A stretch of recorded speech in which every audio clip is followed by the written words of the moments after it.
So there have been several promising therapies uh, against the coronavirus. I think one of them is Avigan. It's a Japanese antiviral, I believe. The Japanese made it in case of another flu pandemic. And they're saying this actually works against the coronavirus, which is cool.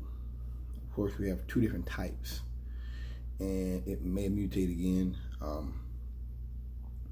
I'm happy to see that. I think they said something else too. And then they also said most people get it out of A type. I never thought coronavirus was going to be this extinction level event. I think coronavirus just shows a couple things. It shows that A, how shaky the economy really is. It shows you how people went out and bought toilet paper. Not food, toilet paper. Like, I'll be honest with you. When I was in Arkansas, I saw where they were still selling the Lysol sprays. I bought 3 bottles of that, and I bought some bottles of bleach too. I've got that in there. Mm-hmm. You know, because that's antibacterial. You know, I've got some stuff like that in there. I'm gonna buy some soap, because I'm hearing in some places soap is starting to get sore. I have a lot, but yeah, I think that the world after coronavirus will be very different. I think that people will recognize the real heroes are the doctors and nurses. I think people will have a better understanding of just how fragile our ecosystem really is, how our food comes to market. I think people have more respect for that. I think coronavirus signals a new age, if you will.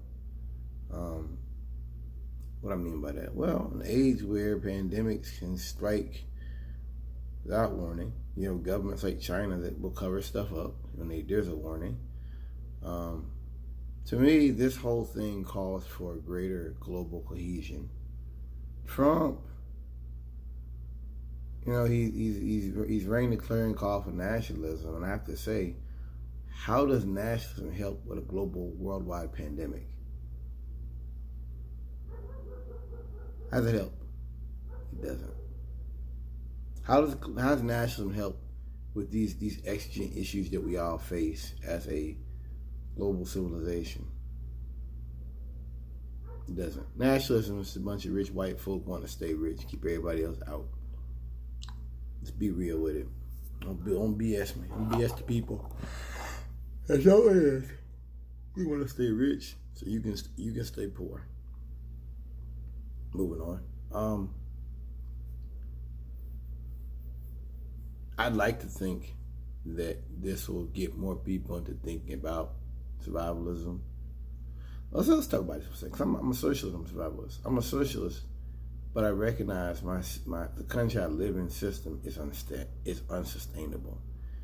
That being the case, I packed the parachute. That's how I like to put it. You know, I don't like this idea that you're either a liberal and you're just completely into the materialistic, fake plastic world. You're conservative and you're like a farmer and you got bunkers. I don't buy that. It's not a dichotomy. It's not black and white. I'm a socialist. Some things I believe and I know will never happen. It won't happen 100 years after I'm dead. They'll never happen. I'm fine with that. I accept that. But I also understand that they've weakened this country. This situation kind of proves that. They've weakened this country by defunding the CDC, defunding the FEMA, you know, for his wall. This is what this shows you. He put so much onto that wall and there's other stuff that he wants. He put American lives in danger. That's what really happened here. This is what happens when you have a fucking partisan nationalist who's willing to put anyone's life in line, in danger, to get what he wants. Period. No reason in there. Will it bring us together as a society? I don't know. I have no idea. I think what's important to recognize, like I said, it's mutating. It could come back. The second wave was more deadly than the Spanish flu.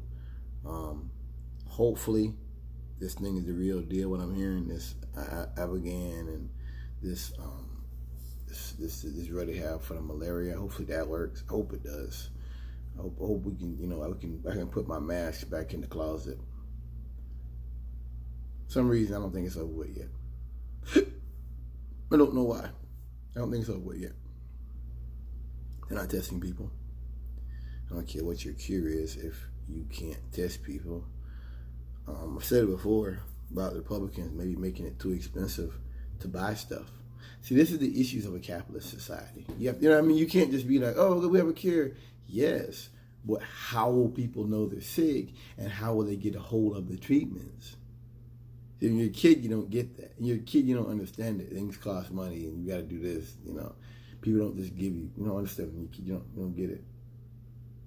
I think this is a lesson to the folks out there like me and like you. What can happen in a very short period of time? The mass loss of life. We're already in community spread in North Carolina.